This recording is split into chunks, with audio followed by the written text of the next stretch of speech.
Good morning to those of you still in the morning, and afternoon to everyone else. Welcome to the webinar on baby-friendly hospital laws across the 50 states.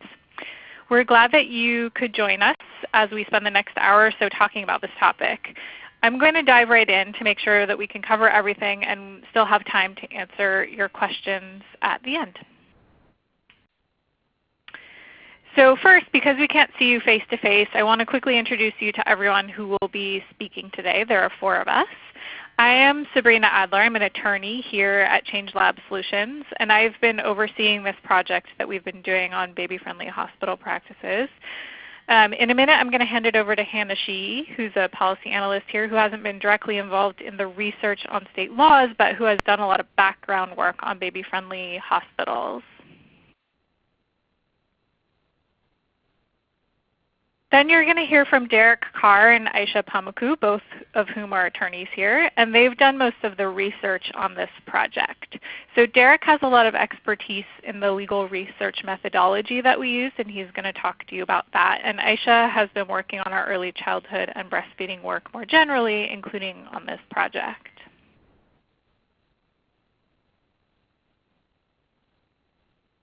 I'm guessing at least some of you aren't familiar with ChangeLab Solutions because this is a relatively new topic for us. So generally speaking, we create innovative laws and policies to ensure everyday health for all and to promote just and thriving communities. We initially got our start in tobacco control policy, and about 10 years ago moved into working also on childhood obesity prevention, but that had more of a focus on school-age kids. So more recently, we've started to work more comprehensively to include both younger kids and also more upstream issues that affect community health and well-being, as well as health equity. Baby-friendly hospitals and breastfeeding are both part of that work. I'd encourage you to check out our website if you haven't before. What we have there is a lot of model policies, other information, recorded webinars like this one, and we also offer technical assistance on a lot of topics. And over the coming year or two, you'll start to see more on topics affecting the pregnancy through 5 age group up there on our website. So because we are lawyers, we give this general disclaimer that we're not offering legal advice. That's probably obvious, but also that we're a nonpartisan organization and we're not intending to reflect a specific point of view on any legislation, though we'll be talking about some laws today. Others who are going to speak after me might touch on this later, but I also want to say that we completed this legal research late last year and have been in the process of getting it up and processed and posted and sorted through. So when we talk about the laws in place, they reflect the laws at that particular point in time. We'd love to and hope to keep this information up to date. So if you know of new developments that have already happened or already been in the works, please feel free to enter them into the chat box, and I'll talk a little bit more about our next steps as well at the end.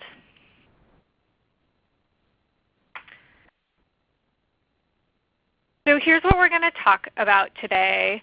A couple of housekeeping things first. After the webinar, a lot of people have been asking about recordings. There will be a recording, and a recording of the event and PDF of the slides will be made available to everyone. We're also going to send you an evaluation, and we'd love for you to complete that. In fact, I think for most of you it should pop up right after the fact. We want to encourage questions. So we've left time at the end of the webinar for questions, so please feel free to submit them through the chat box. We'll answer as many as we can at the end. And if you have any other issues, you can also do that through the chat box. We're going to keep everyone muted the whole time. So this is what we're going to talk about today. We'll start with an overview of the project and talk a little bit about the background of baby-friendly hospital policies, what that means, the 10 steps to successful breastfeeding. Then we're going to talk to you about the tool that we're using or that we've developed in this Law Atlas database of baby-friendly hospital laws, and then finally about what we've found. So before we dive into the substance, there's a couple of interactive polls here to make sure everyone is awake, but also to get a sense, so everyone can get a sense of who's actually on the line with us today since we're not talking to each other. So None of these should be too challenging. Don't overthink them, but let's get started. So the first question is, how familiar are you with baby-friendly hospitals? Are you an expert? Do you know a good amount, just a little bit, or is this a really new topic for you? We'll give everyone a couple of seconds to answer this one, but it looks like most people are in that good amount category.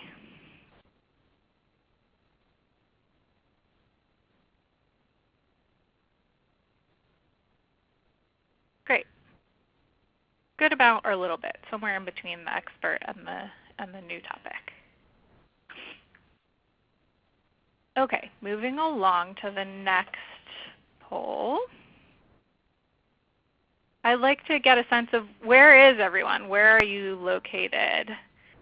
Hopefully one of these categories applies to you.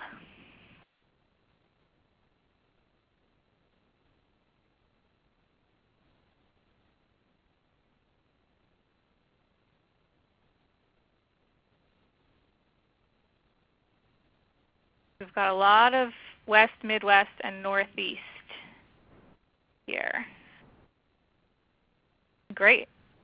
Welcome particularly to those people that are outside the mainland U.S.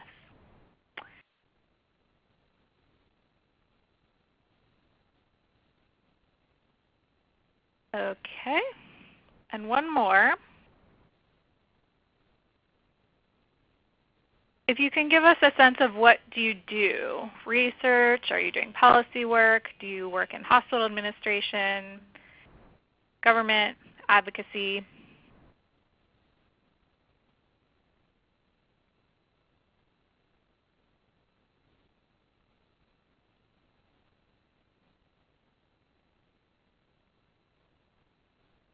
Great. So we've got a lot of government folks with us.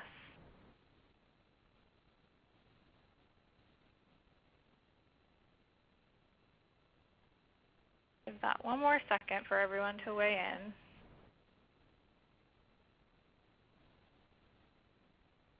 Okay.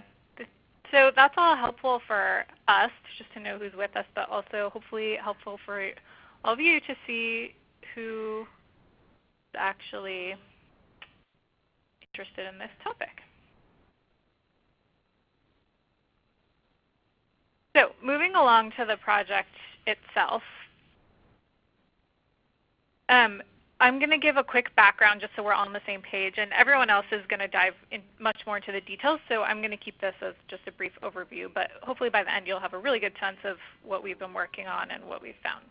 I'd also like to quickly thank the Kellogg Foundation for funding this work, and also the Policy Surveillance Program at Temple University for helping us with the legal research methodology, which you'll hear more about. So we've been working on this project for about a year and a half, and we set out to conduct legal research on what state laws and regulations require of hospitals when it comes to baby-friendly practices. And as you'll hear about more, though we used BabyFriendly USA's 10 Steps to Successful Breastfeeding as the starting point for our inquiry, we were really looking more broadly at hospital practices that support breastfeeding and requirements related to those. So the idea was to catalog the various state laws and regulations, both so that advocates and policymakers can understand what the law says in their state, or whether there is or is not a law related to this, but also so researchers can overlay epidemiological and other data on the legal data to better understand the effects of these laws. So I'm going to hand it off now to Hannah to give us an overview of baby-friendly hospitals and the 10 steps to successful breastfeeding. All right. Hi, everyone. Thanks, Sabrina. As many of you probably know, the Baby-Friendly Hospital Initiative is a project of the United Nations Children's Fund and the World Health Organization to protect, promote, and support breastfeeding throughout the world. Facilities can receive a baby-friendly designation by adhering to a set of standards known as the 10 steps to successful breastfeeding. And these are pictured in the infographic here above. And I'm also going to go through each step in a little more detail on the next few slides.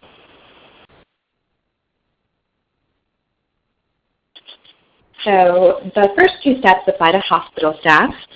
Number one, have a written breastfeeding policy that is routinely communicated to all healthcare staff. And number two, train all healthcare staff in the skills that are necessary to implement this policy. So effective provider training is really key to successful implementation of baby-friendly hospital policies. The next step applies to before birth, so during prenatal care visits. Inform all pregnant women about the benefits and management of breastfeeding. So this is the education piece for expectant parents. And then the rest of the steps happen after birth. So help mothers initiate breastfeeding within 1 hour of birth. Practice rooming in, so allowing mothers and infants to remain together for 24 hours a day. Encourage breastfeeding on demand, so putting the baby to the breast whenever the baby seems hungry.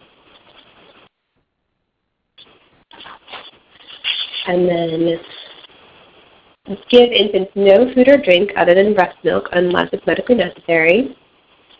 Also give no pacifiers or bottles or artificial nipples to breastfeeding infants. Show mothers how to breastfeed and how to maintain lactation, even if they're separated from their infants. So this would be through pumping or hand expression. And then foster the establishment of breastfeeding support groups and referring mothers to them on discharge from the hospital or the birth center so that parents have breastfeeding support beyond the hospital. So that's an overview of the 10 steps of the Baby-Friendly Hospital Initiative, or BFHI.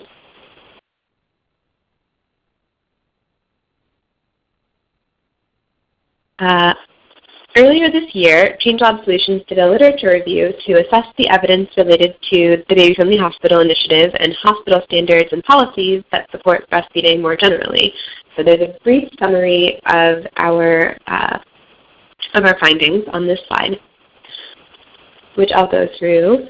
First, hospitals that are either baby-friendly designated or practicing most of the 10 steps have higher rates of breastfeeding.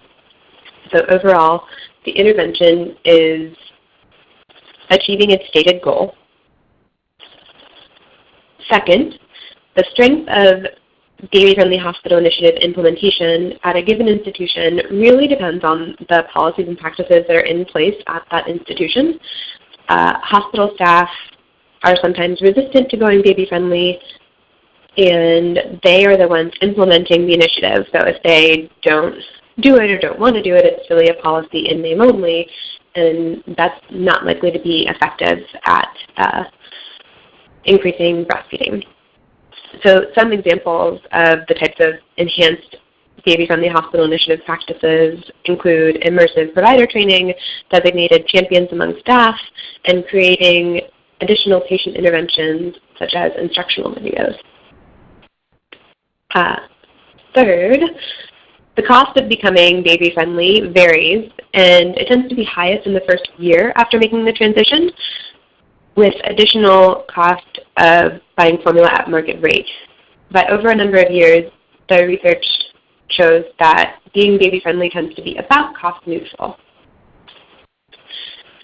And then finally, something that I wanted to highlight were some important health equity considerations that came to light through our review of the literature. For example, in one study, researchers found increases in breastfeeding rates among Black women that exceeded the increases seen among white women or among the study population as a whole. 2 other studies looked at education rather than race and found the same thing, that the increases in breastfeeding rates of women with less education exceeded those of higher education women. In other words, the evidence suggests that baby-friendly hospital practices could reduce racial and economic inequities in breastfeeding. However, for example, if a baby has a medical need for formula, then the burden of not receiving free formula from the hospital could be greater for low-income families. That said, the 10 steps do allow for medically necessary formula, and that allowance should also be built into any policy approaches. The real issue will be with how those policies are implemented on the ground. If in practice it's nearly impossible to get formula when supplementation is necessary for a variety of reasons, then the policy could have inequitable consequences. And at the same time, data can become a self-fulfilling prophecy that perpetuates inequities.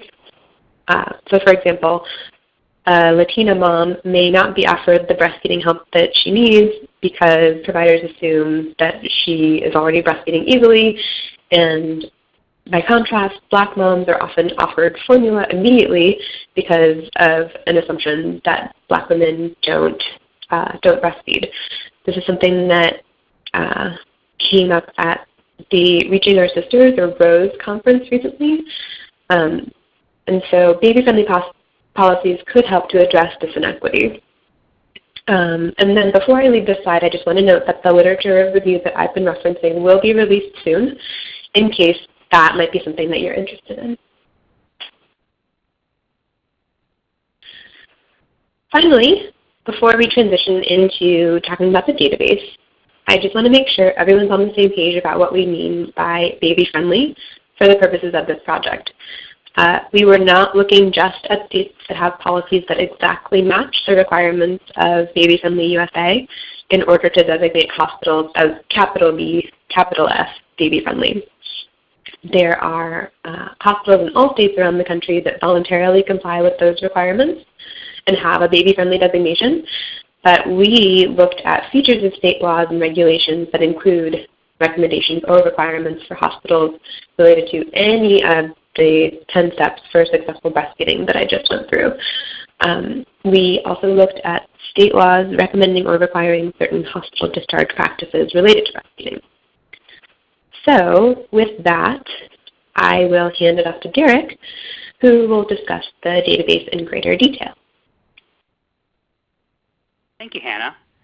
So now that we've had and established what we mean when we are talking about baby-friendly hospitals and baby-friendly state laws, as well as the rationale for these policies, I want to spend the next several minutes discussing how you can access our research, as well as some of the ways that you can use the research. So Law Atlas is an interactive website that houses legal research on a broad range of issues, everything from drug overdose prevention and Good Samaritan laws to laws addressing the scope of practice for various medical professions like registered nurse and pharmacist, even to things like minimum wage laws. And our research on baby-friendly hospitals is housed in part on the Law Atlas website, and this will enable you to interactively look at the different characteristics of baby-friendly hospital requirements in states across the country. And you can access the Baby-Friendly Hospitals Law Atlas page using the link on this slide or by visiting lawatlas.org.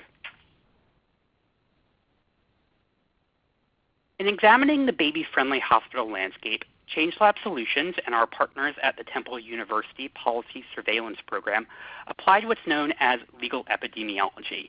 And that's a little bit of a buzzword. So what exactly is legal epidemiology? Legal epidemiology refers to the scientific study of law as a factor in the cause, distribution, and prevention of disease and injury in a population. And there are three main types of legal epidemiology. First, you have legal prevention and control, which is the study of laws and legal practices as interventions to prevent disease and injury and as enablers of effective public health administration. Second, you have legal etiology, which is the study of laws and legal practices as the causes of disease and injury. But what we focused on in this project is the third part of legal epidemiology, and that is policy surveillance. So policy surveillance is the ongoing, systematic, and scientific collection, analysis, and dissemination of information about laws and institutional policies of health importance. It creates the data necessary for evaluating laws and captures law and policies at all levels, so for example, state, county, city, and even at the institutional level like a hospital or a company. And it does so across many jurisdictions as well as over time. So what makes policy surveillance a scientific approach to collecting the law? There are four main points. First, it uses a systematic approach. It emphasizes transparency. The process is replicable, and there's a focus on delivering a highly accurate product through quality control. So now let's take a look at the actual tool where you'll be able to access this information. What might you use a Law Atlas database for? let's say that you're an advocate or you're a policymaker and you want a better look at baby-friendly hospital laws in other states, and the policymaker asks you where they can get that information. You can direct them to the Law Atlas website as well as to the fact sheets that will be available at a later date on ChangeLab Solutions website. When you first navigate to the Law Atlas Baby-Friendly Hospital Law database, you will see a landing page that contains a small description of the database, a map of the country, and several bolded questions. These bolded questions are the main headings that you can click on to get more information. The image on this slide is what would appear if you clicked on the first bolded question, does state law address baby-friendly hospital practices? You can see that there are additional questions that address specific characteristics about laws related to baby-friendly hospital practices. Below the map, it shows the number of states that have some law related to baby-friendly hospital practices, and you can see that 18 jurisdictions have laws, in other words, statutes or regulations, addressing these practices. And we'll dive a bit more into the details of what we found momentarily. If we scroll down on the page, we'll see a table listing the states meeting the selected characteristics, as well as the specific laws where those criteria are specified. Let's look at California. You can see there's a red gavel, as well as a red citation symbol that, if you were to hover your mouse over it on the actual database website, includes a list of the relevant laws for that particular question. And if you click on the red gavel or one of the listed citations, it will bring up a box with the actual text of the law. So if you're interested in seeing what the actual statute itself says, you can find that information on the Law Atlas database as well.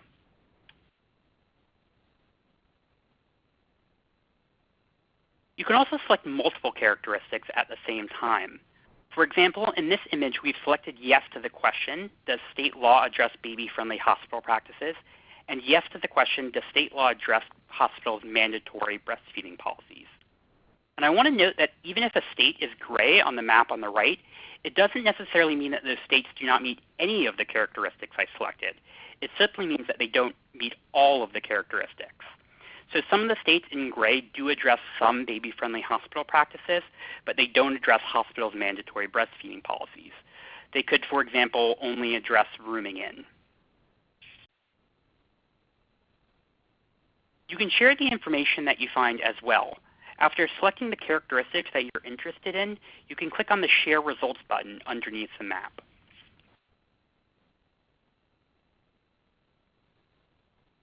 Clicking on the Share Results link will bring up this window.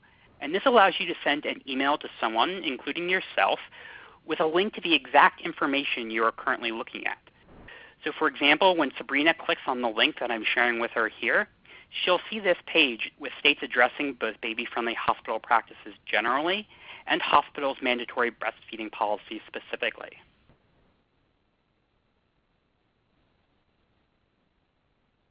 So what if instead of wanting to see all of the states meeting certain characteristics, you want to look at the laws in one specific state? Law Atlas allows you to do this as well. So back on the landing page that we saw earlier, you can click on an individual state on the map to see all of the information available for that specific state.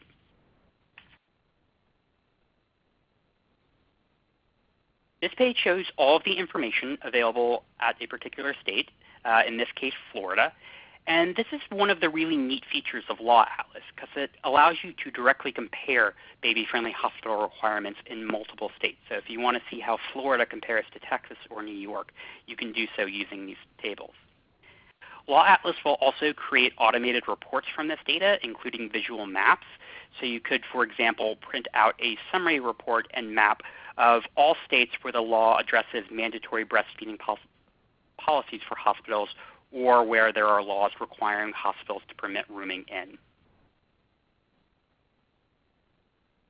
Finally, these links on the Law Atlas page allow you to download various documents related to the project, including a data file, which is an Excel file containing the underlying legal information, a codebook, which explains the various variables developed to evaluate the characteristics of baby-friendly hospital laws, and a protocol document which provides additional background information on the project, as well as information about decisions that we as the research team made on how to characterize particular aspects of baby-friendly hospital laws, or to include certain types of provisions from the data set entirely.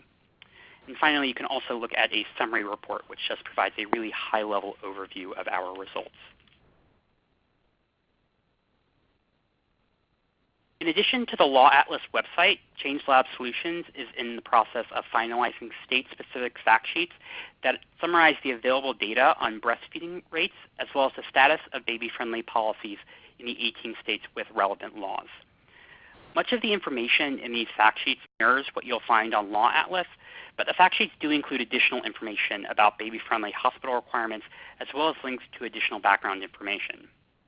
In addition, we're also finalizing some related materials, including a law and policy fact sheet on baby-friendly hospitals more generally, and the literature review that was mentioned earlier in the presentation.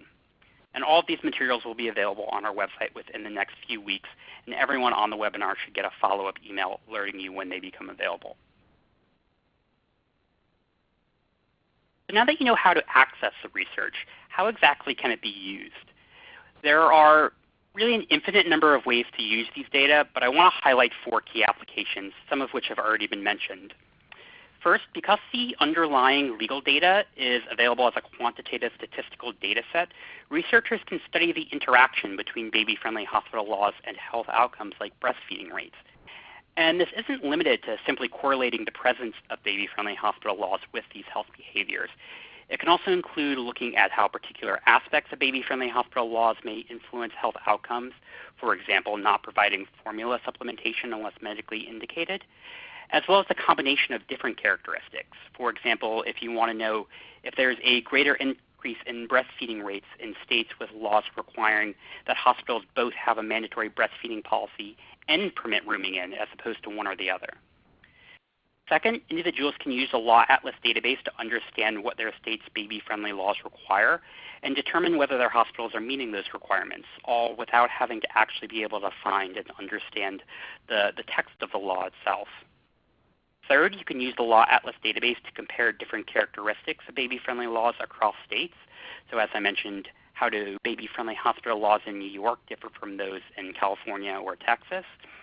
And finally, armed with the knowledge of both what your state's laws include and what other state laws include, and the analysis of how these different characteristics influence health-promoting behaviors, you can educate the public and policymakers on your state's laws' strengths and weaknesses, and identify gaps for potential reforms. So with that, knowing how to access the baby-friendly hospital research and some of the ways that you can deploy and use that research, I want to turn things over to my colleague Aisha to discuss the research findings. Great. Thank you, Derek. So now I'm going to move on to talking about the findings. And as Derek mentioned, I want to remind everybody that if you're interested in a snapshot of your state, keep an eye out for the fact sheets that we will be releasing soon on ChangeLab Solutions website. Let's start with some high-level findings. 18 states have enacted laws or regulations that address one or more of the baby-friendly practices listed in the 10 steps to successful breastfeeding. And to make sure we're all on the same page, by address, we mean that these states either require or encourage hospitals to adopt at least one baby-friendly practice. This map indicates which states have these laws. And geographically, you'll notice that states with baby-friendly hospital laws tend to be clustered in the South and also around the East Coast. On the side of more comprehensive laws, we see states like California, Massachusetts, New York, New Jersey, and Illinois, all requiring all 10 or many baby-friendly practices, including providing breastfeeding support to moms upon discharge from the hospital. In other states, we see that certain baby-friendly practices may be required but subject to certain conditions. As an example, in Missouri, state law requires that hospitals comply with several baby-friendly practices, including providing moms with information on breastfeeding and support groups, but these requirements are subject to the attending physician's determination of what is appropriate for the patient. Now let's check out a couple of examples to give you a sense of what less comprehensive states have in their laws. So in Florida, there is no requirement for baby-friendly practices, but the law says that hospitals that do comply with at least 80% of the requirements of the Baby-Friendly Hospital Initiative may call themselves baby-friendly. Similarly, Mississippi does not require any baby-friendly practices, but its law does say that hospitals must adhere to certain guidelines if they choose to implement baby-friendly practices. And finally, Hawaii law simply says that if hospitals choose to have a rooming-in program, they must have policies that also address newborn nursing. Now, of those 18 states we just saw, 15 of them have laws requiring that hospitals comply with baby-friendly hospital practices. Now, this distinguishes the states with requirements for what hospitals must do from the ones with voluntary provisions in their law. You'll see that these states have a similar geographic clustering to the previous category. And as with the previous category, these states have a wide variation in how many baby-friendly practices they require. On one hand, you have fairly comprehensive states, and we'll take a look at a couple of examples. In states like Massachusetts, the law requires that hospitals comply with almost all of the 10 steps to successful breastfeeding. On the other side of the country, in California, there is a choice offered between the 10 steps and other sets of practices. So specifically, under California law, by 2025, hospitals must choose from one of three options. The first is to adopt all 10 steps to successful breastfeeding.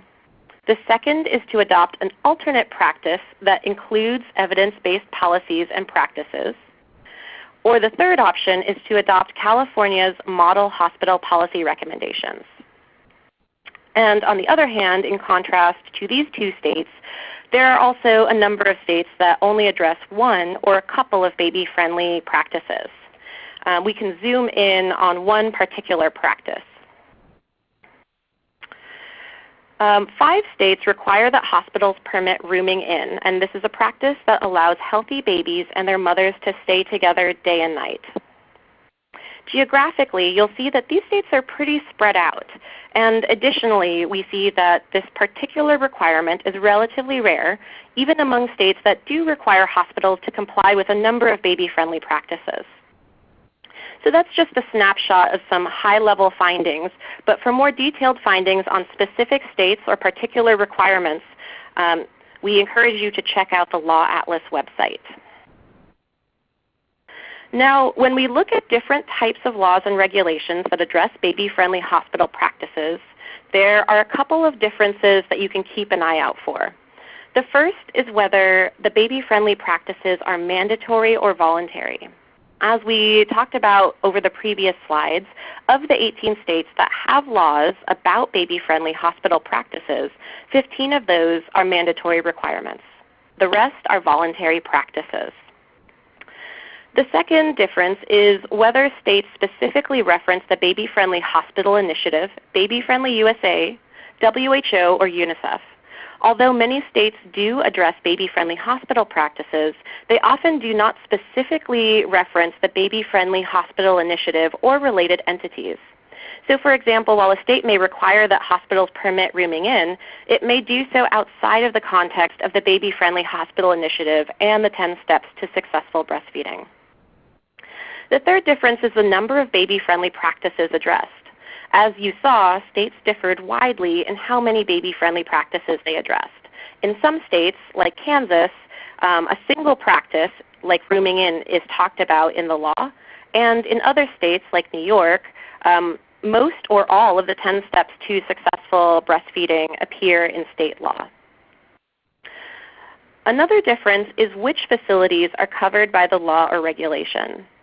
So in most states that do have baby-friendly laws, the requirement for baby-friendly practices is something that applies to all hospitals, or at least those that provide maternal services.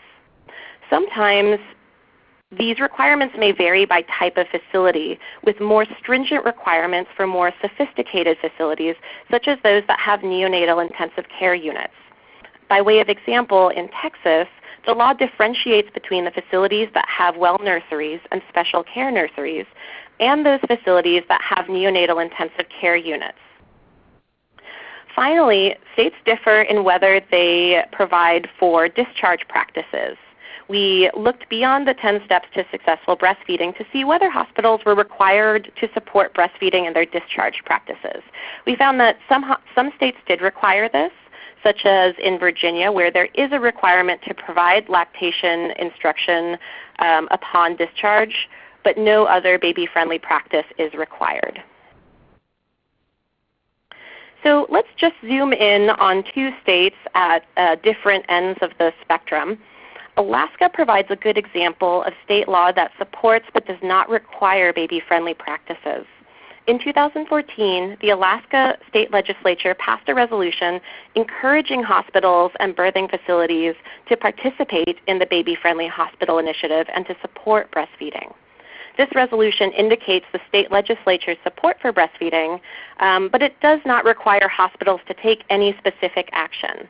So in states like Alaska, with supportive legislatures, this may offer opportunities for advocates who are interested in having these types of laws in their communities. And then we have New York, which is a good example of a comprehensive set of laws requiring hospitals to adopt baby-friendly practices. New York law addresses most of the 10 steps to successful breastfeeding, including addressing the benefits of delaying pacifier use, having formula supplementation only when medically indicated or requested by the mother, and providing breastfeeding support to moms within the first hour of birth. In addition, New York law addresses support for mothers discharged from the hospital, including a provision addressing that mothers should only receive discharge formula packs if she or the attending practitioner specifically ask for it. New York law also has a unique feature called the Breastfeeding Bill of Rights, which outlines women's rights to receive information about breastfeeding and lays out their rights in the health facility and their rights after they leave the facility.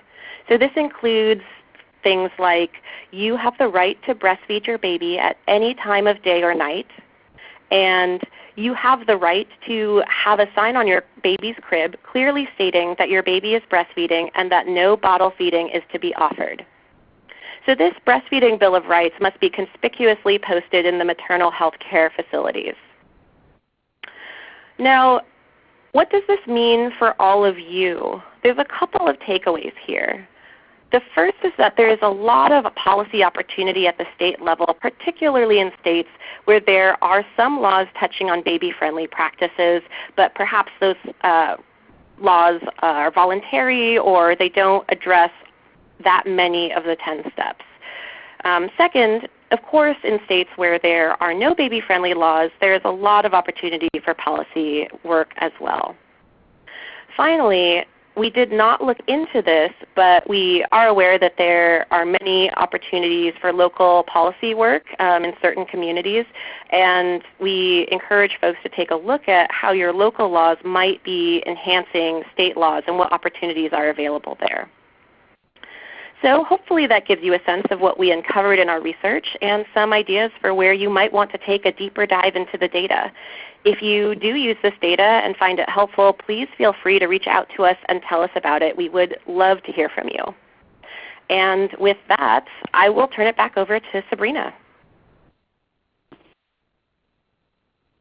Thank you, Aisha, and everybody else as well. So if you have any questions, now is a great time to submit them in the chat box. I've flagged at least one that I'll talk about in a second. But before I get into the questions, I want to just give a few thoughts on our own next steps here. We're going to be wrapping up this specific project on this Law Atlas database over the next few months. But first of all, our hope is that we can keep this database updated on a regular basis so it doesn't live frozen in time in October of 2016. But we also would really like to do some work moving forward to support those of you who do want to work on policy in this space. So for example, things that are squarely in our wheelhouse and that we're considering as next steps include things like model laws and policies, and also more of a look at the local landscape as well and what some options on the local level might be. As Aisha said, we've really focused on the state level for this project, but there may be local opportunities. So one thing that would be helpful is if you all have thoughts on what would be useful for you in your work, that you can feel free to comment, leave information in the post-webinar survey, or reach out to us after the fact, and I'm going to put our email addresses up here in a minute. So we'd really love to hear from you about how we can be most helpful.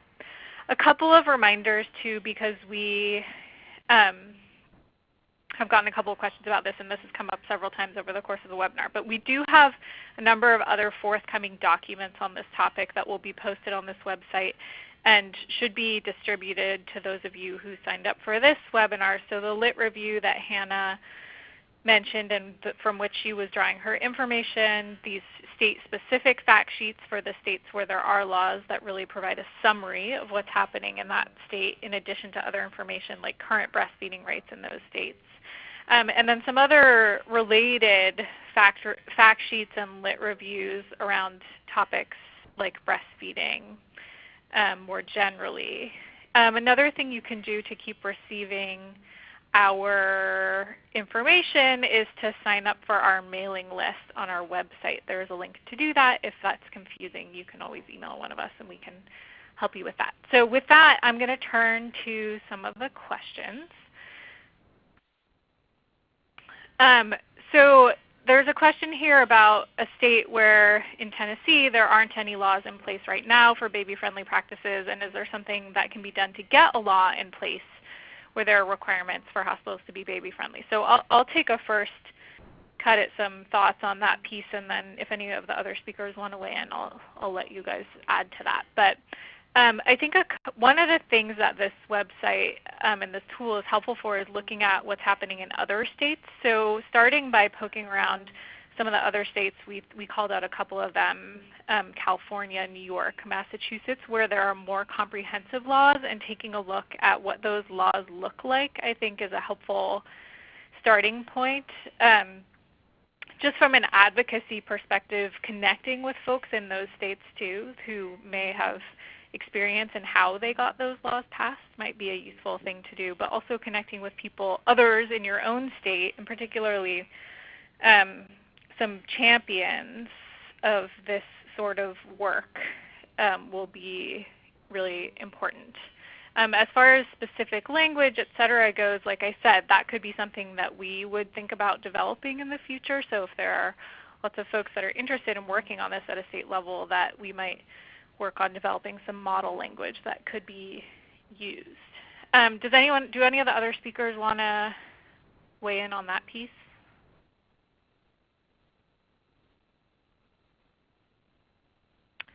Okay. Feel free to interrupt me if you have thoughts. So another question about suggestions for how to use this data for advocacy, specifically at a national level. So my takeaway from doing this work personally was that there aren't that many states that have these laws in place. Now, this is not at all to say, and we've mentioned this, but I'll just say it specifically again, that there aren't other states where there's a lot of baby-friendly hospital work happening. It just means that it hasn't been translated into any requirements that apply to all hospitals. So if you, for example, as I'm sure many of you know, go on the Baby-Friendly Hospital Initiative's website, they have many hospitals that have voluntarily agreed through hospital policy to apply or implement the 10 steps. But that means that there are, in most cases, at least certain hospitals within the state that aren't doing that. So I think just even having the information at hand to show policymakers and lawmakers that there are huge gaps here is important. And then when you drill down further, you can see that even though there may be 18 states, of those states, many of them are not very, very comprehensive. Does anyone else want to weigh in on that piece?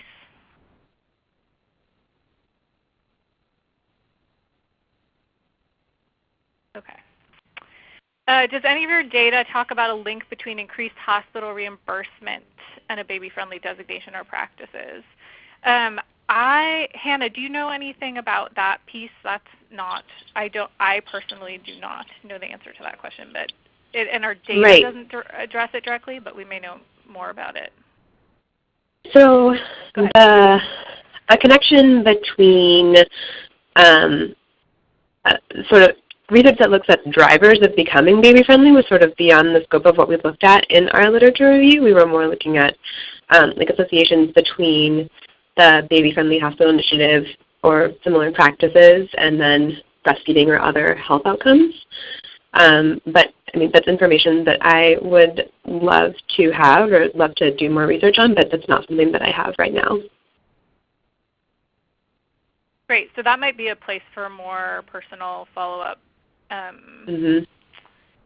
connection and something, like I said, we have some opportunity to do some technical assistance, I think, on some of these topics as well. So if that's information you don't have that would be useful, we could talk about if you get in touch with us about looking into that potentially. Great. Okay, there's a question here about the Florida detail where it was mentioned the hospital doing at least 80% of the practices could call themselves baby-friendly. Aisha, do you want to explain more about exactly what that piece meant? Sure. So in Florida law, for those for whom it's helpful, this is Florida Statute Section 383.016.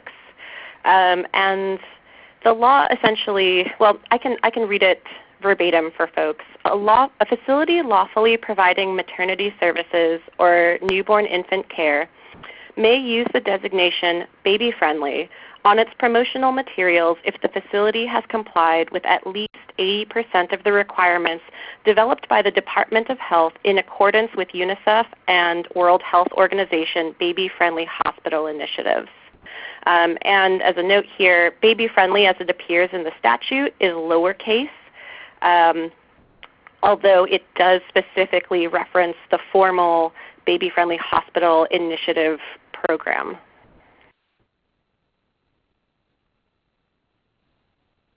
Great. So hopefully that answers that question.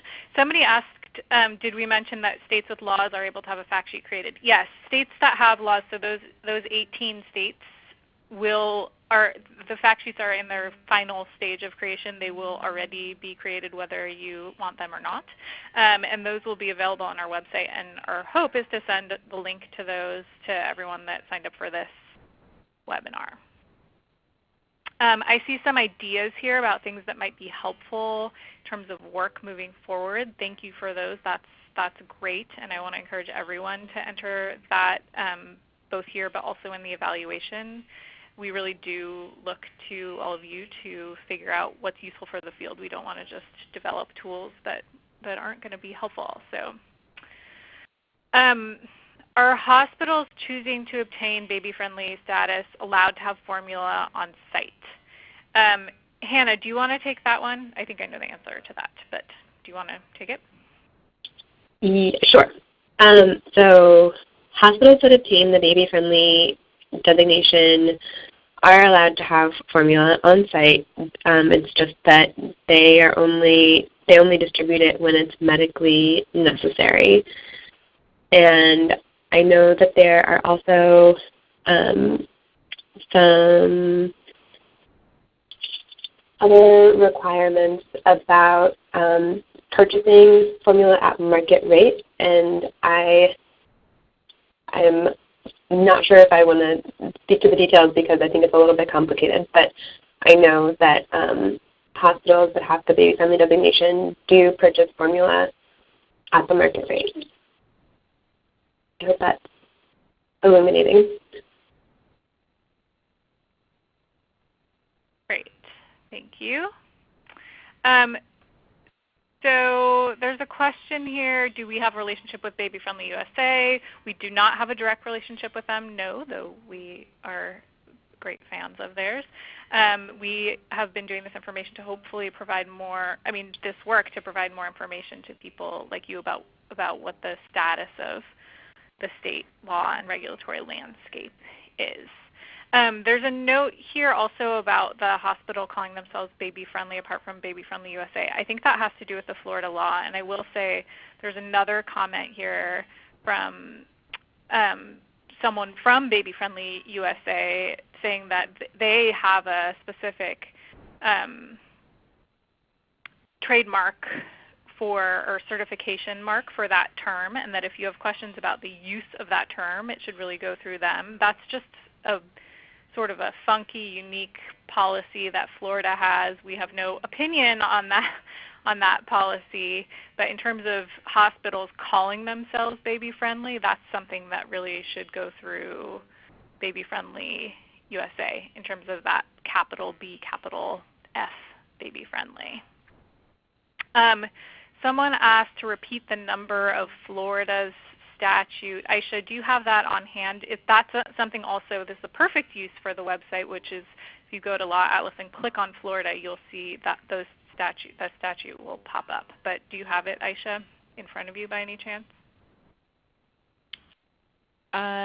Yes, sorry, I cut out for a second. Did you ask about the Florida statute number? Yes. Okay, yeah, I have it here. It's Florida Statute Section 383.016, and it's called Breastfeeding Policy for Baby-Friendly Facilities Providing Maternity Service and Newborn Infant Care. Great, thank you. Let's see.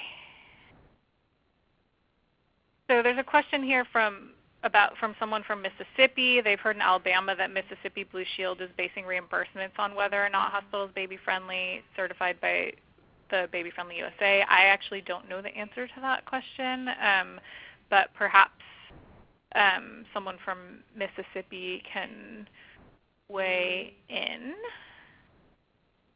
the chat box if you do know the answer, or if anyone else does know the answer to that. Let's see, there's another comment also here from someone that says baby-friendly allows formula and supports formula feeding families as well, require education of the family, and then the family can make the informed decision. I will repeat again, if you are curious about what the Baby-Friendly Hospital Initiative, capital BFHI, requires, that you should really go to their website, reach out to them. I'm sure that they will be more than happy to talk you through what their requirements are. And just to make clear one more time, what we were looking at is lowercase b, lowercase f, baby-friendly laws across the states, most of which do not match up perfectly with what Baby-Friendly Hospital Initiative requires. They take elements of it and put it into state law, but they do not exactly match the 10 steps for the most part. There's a comment here from BabyFriendly USA. They'd be delighted to help anyone with questions about their processes. So please feel free to reach out to them. There's another question about how you can access the website to see the laws for each state. I'm going to take us back to the slide that has the URL, but if you also just Google Law Atlas Baby-Friendly Hospitals, it should pop right up. So this is the URL across the bottom of this slide here. But like I said, if you don't want to write that down, everyone will get these slides. So you can also just type it into Google, and it should be fine. And actually, Derek has shared with everyone the link there as well.